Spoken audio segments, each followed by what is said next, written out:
So joining me on the call today, I am super excited to have Yi-Lin, Ben Lay, and Craig Edwards. Today, we're going to be talking about systemizing sales success and why it's so important to systemize sales in the first place.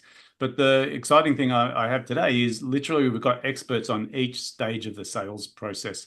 So let's start with a quick intro. Yi-Lin, do you want to just give us a bit of an intro of who you are, what you do? Yeah, sure. So my name is Yilin from LYL Marketing. And basically what I do, I work in the lead generation space. So I help clients build up their sales pipelines with their ideal target audiences, to get them more inquiries and appointments. So yeah, that's about what I do. Yeah, fantastic. So really, like when we talk about systemizing sales success, I always look at it as three pieces, right? The first part is you've got to get the leads in the door. The second part is you've got to qualify and convert. And then the third part is you may have to follow up and continue the relationship over a period of time. So top of the funnel, Yi-Lin. Excellent. Ben, give us a bit of a snapshot. Sure. My name is Ben Lai. My business is Sales Ethos, specialized in sales training and coaching.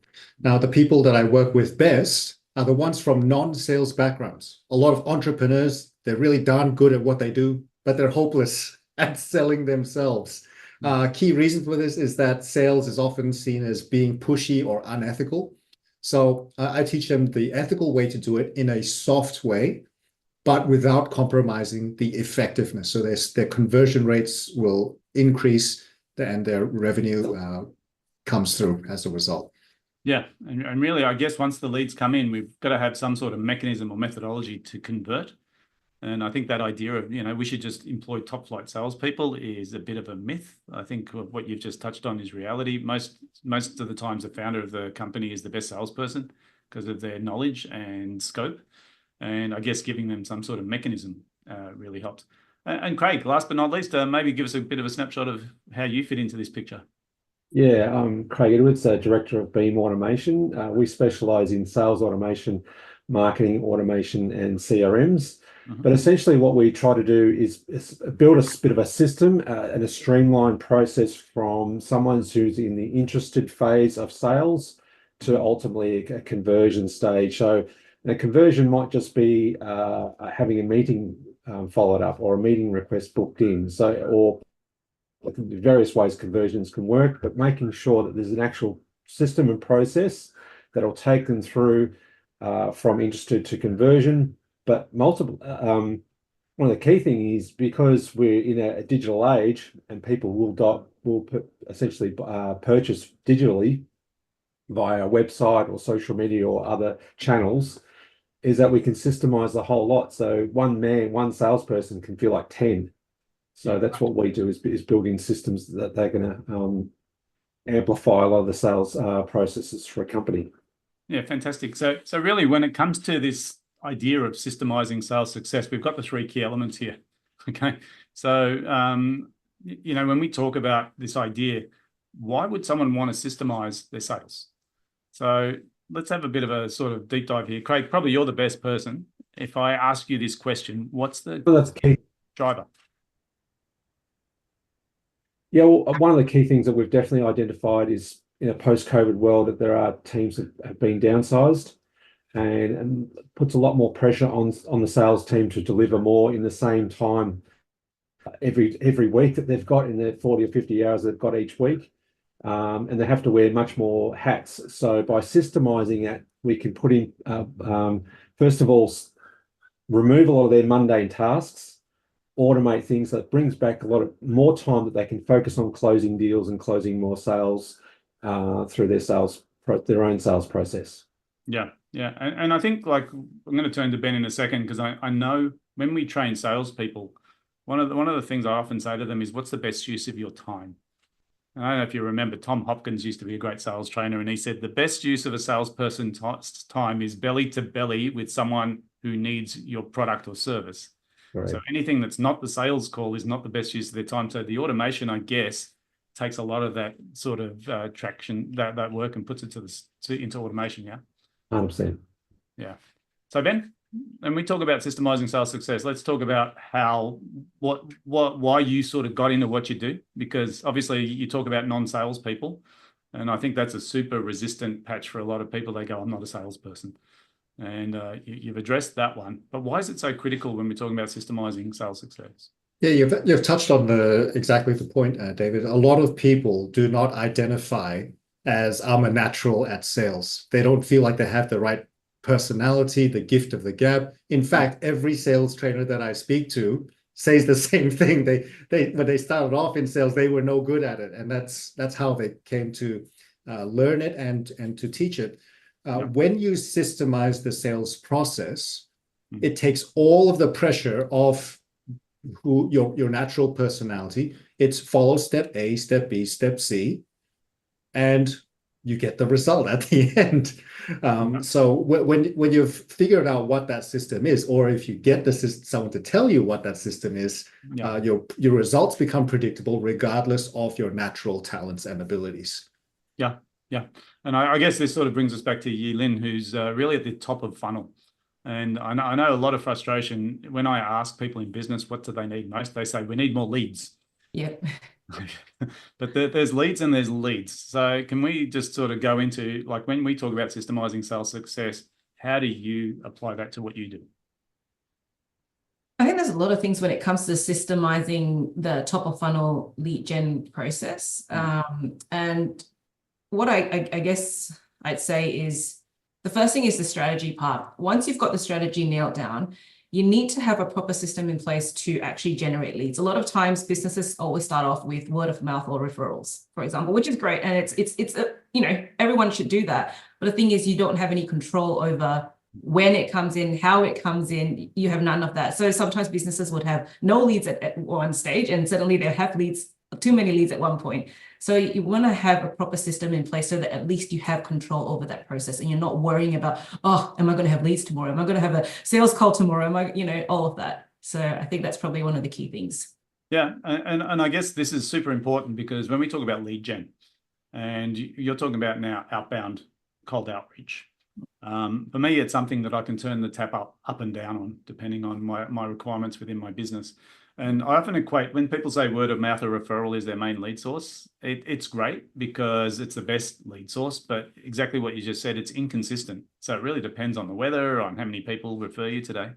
So if I've got capacity in my business, but I don't have enough clients, I can't get more referrals just because I have capacity. Whereas when I've got some sort of paid advertising or cold outreach, I can just say, look, go and get me some more leads. And the distinction I wanted to bring up is often when people do have word of mouth or referral as their main lead source, they assume every lead that ever comes into them is going to be ready to buy, personally referred, so their conversion rate's super high. How do you deal with this discrepancy? Because when we go cold outreach, our lead quality is quite different to a word of mouth or referral lead, isn't it? And I think you've actually hit it on the nail, because what I find, yes, you're right, about referral and word of mouth, people aren't necessarily ready to buy, but that's the difference with cold outreach. I think if you do it right, though, if you do it right, you've got the right messaging, you've got the right offer in place. The people who respond to a cold outreach or an email, a cold email, they are probably at the stage where they're ready to buy. If not, they're not going to be jumping on a phone call or a sales call with you. So I find that that's probably one of the main things and why I love cold outreach so much, because the people that come through are what I would say a much higher quality or sales qualified lead from that perspective. So, yeah. Yeah, and I guess one of the reasons I got the four of us together is because I know for most people in business, they don't have like a proactive strategy to grow. Right, they usually go reactive and they go, I'm busy right now, and when I need more leads, then I'll come and talk to a lead generator, but at this point in time, I don't need them. And when they do, you sort of look at it and you go, well, it's not just lead gen. You need to generate the leads, you need to qualify the leads, you need to have a sales process, and you need to have a storage mechanism so that you can actually track people through the buying journey. And I think, like, when we talk about systemizing sales success, it's not really just about getting a few more leads in the door, is it? It's more about saying, hey, if I'm going to run a business, I need lead flow, and not just lead flow, but I need new customers coming in on a regular basis. Because there's an old saying that stuck with me a few years ago. It was along the lines of fresh blood is the lifeblood of business. And I think sometimes people forget that to grow a business requires constant lead gen, constant sales, and constant nurturing to bring people all across the line when they're ready. Because I don't think you can force anyone to buy anything, right? I think all you can do is help them identify their problems, help them identify the value in what you do, and then give them a natural flow that they can follow to actually become a client. So I guess, today's an intro because I know we've got an event coming up called Systemising Sales Success, and each one of you is going to do a deep dive because I don't think one area is more important than the other, because one of the issues that we have is we can generate leads, but if we don't have a sales process, then we're burning money or we're frustrated. We can have a great sales process, but if we don't have enough people to speak to, then we just can't convert. And I guess down the back end of all that with a CRM, Craig, is, we can store data, but if we're not using that data to move people through a process, then what's the point of all that? So if we're going to summarize like this whole idea of systemizing sales success from each one of your perspectives, and I'll start with you, Lynn, because you're at the top of the funnel. If you had to summarize, what are the two key things people need to consider when systemizing cold outreach? What would you say? I think one of the main things, and this is across all lead gen or marketing strategies in general, my first tip would be, I'd say, in defining your target audience. A lot of people forget that. And if you're not hitting your right target audience, you don't know who the decision makers are, you don't know their decision-making process, you're just going to be burning through a lot of money and just not getting the conversions that you need. So I think that's probably the first tip, is really understanding your target audience, and not just in your head, but actually writing it down and doing the exercise to get that really crystal clear. Yeah. And then the second tip in terms of systemizing the process, that's a good question. I think it would be, I'm trying to think what the best tip would be. I've got it sitting in the back of my head, because as soon as you said targeting, once we define our target, the second thing is to test our lead gen and see out of the leads that we're generating, how many of those actually fit our target. Yeah, that's right. And I think sorry. No, I was going to say that's right. So a lot of what you do, you want to split test what you're doing. And I generally recommend people not to just rely only on one method. You don't put all your eggs in one basket at the end of the day with lead generation. You should have a few, and always test it and measure what you are doing. And that's, I guess, where the rest of everyone else's expertise comes into place, because without a CRM as well, for example, you don't know where how your conversions are going. So yeah, and also storing that data, because when people show interest, we need to track their interest, because I guess unless someone needs your product right away, in which case, and the metaphor I use is, when we go to a supermarket, the checkout person is a salesperson, but they're not driven by conversion. They're just processing. They're order takers. And for a lot of people with referral-based businesses, they don't need to sell, because referrals come to them pre-sold, which means their life's pretty easy. And they go, wow, this is easy. I just need more of these. And I don't think they realize that these referred opportunities is literally what a sales process creates. So we need to generate the leads, number one. Then I guess, and this is where we're going to come to Ben and say, well, once those leads are generated, what are your top two tips for how do we process those leads? Yeah, absolutely. Well, it all starts with mindset. All of the sales training out there is focusing on skills, and processes, and those are important. Yeah. But if you don't start with the right mindsets, if you don't inherently believe in the goodness of business and sales and money, you're going to self-sabotage. Yeah. Right. So I can teach you all the best techniques in the world and the best system in the world, but you won't want to do it if it conflicts with your inner values and your beliefs. So it starts with that. Then it's about having that system and creating a system that not only is congruent with those beliefs, but it also holds the hand of your target market and guides them through the process in as easy a way possible. Make their life super easy. Make it easy for them to do business with you. Yeah. And I'll tell you exactly the steps at the workshop. Yeah, because I think that's super important too, to not sort of get these cold leads and start sort of badgering them and, abusing them to the point where you're a spammer. I think the idea is to help them. I think my favorite definition of sales is professionally helping people buy. And that just means meet them where they're at, understand their problems. And if you have a solution, then you can put that forward. So when you say mindset, I think a lot of people think sales is all about closing. And I believe sales is about helping. And it's a very different approach. So that's great. Sales is service. Love it. Love it. And Craig, so obviously you're the tech guy who sort of stores all this data and makes sure it's all automated. So if you were going to put a couple of tips on the table for systemizing sales success, where would you go? Well, you just touched on that, David, and I think data is king. That's one of the biggest tips at the moment, where we live in the best age to collect multiple data from multiple sources. From what ad someone has clicked on, what web page they've looked at, how long a video has been watched, to what blog have they read, to really determine if this person is a cold lead or a warm lead or a hot lead or a ready to buy lead. And the second tip to accompany that is you must have a CRM. A CRM is crucial to understand, to collect all that data, not just names and phone numbers. That's yesteryear. It's really getting that intelligence in terms of how many products they've looked at, what products have they purchased, what other products they might be interested in, and the CRM is going to give us that intelligence to then create an easier sell. If they've bought one product and they're interested in buying a subsequent product that goes along with it, then it's an far easier sell in this. Yep. You just broke up at the last section there, but I think you said it's an easier sell in something. Did you want to repeat that, or? Yeah, the last sentence. Yeah, I was just saying that if a customer has potentially bought one product, it's an easier sell to sell them and a subsequent product that goes along with that product, because you can tell, the CRMs will be able to tell what products they've already purchased or even what they're looking for to buy. Yeah, and I think there's an interesting I suppose point here, which is if we make decisions using data, because the numbers don't lie.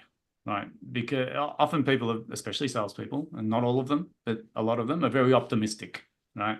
And they always say, "Oh, I had a great conversation." And for me, it's not about the conversation; it's about the output. So, what happened as a result of that conversation?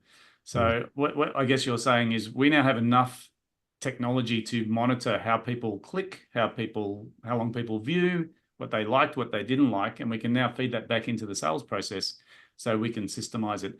And I guess the bigger picture for me, when I look at this whole idea of systemizing sales success, is that as a business owner, right, we can do all the sales ourselves and we'll get great conversion. If we do word of mouth or referral, it's awesome. But as a business owner, my job is to build a client getting system. In other words, how do I get clients into the business and how do I systemize it so other people can do the work? And then a client delivery mechanism, which is once I've got them, how do I make sure we keep them for a long time?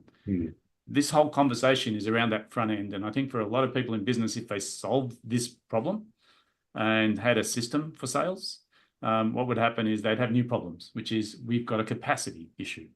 And I love having capacity issues because the way we solve those is increasing price or increasing product variance. So we've got more to sell, which gives us this idea of being able to build a business that's scalable. So I guess, we've got this event coming up, Systemizing Sales Success. We've got 3 experts that are going to do a deep dive into each one of these sections. So anyone coming to this event who, I suppose, who's it for? It's for people who are frustrated by lack of sales or lead flow, number one. It's for people who are frustrated by lack of engagement with their audience. So they get their target audience right, but they're not engaging. And I guess this is where, Ben, you would jump in. And finally, from Craig's point of view, this is about extracting data out of that process so that we can make better decisions and improve our sales conversion. So really excited about this event. It's only a few weeks away. And if anyone has got a sales issue, in other words, they're not getting enough leads or they're not getting enough quality leads or they're not getting enough engagement with their prospects, I think this session is really going to answer that question for them. So guys, if we're going to wrap it up in one statement, each one of you, what would be the number one reason people should come to this event? Lynn. Could I go last? Yes. I mean, I think the main thing is a lot of people struggle with cash flow for the business. And if you want to sleep better at night, knowing that, that's not going to be an issue, they should come to this section. So yeah, fantastic. And for you, Ben, what's the number one reason people should come? The number one reason they could come is because they can double their revenue by increasing their conversions. Wow, that's a good reason to come. And for you, Craig, if they had one reason that they should attend this event, what would it be? I'll actually say two. Well, first and foremost is they're going to learn and we'll show them how to acquire customers, but also how we're going to retain them as well.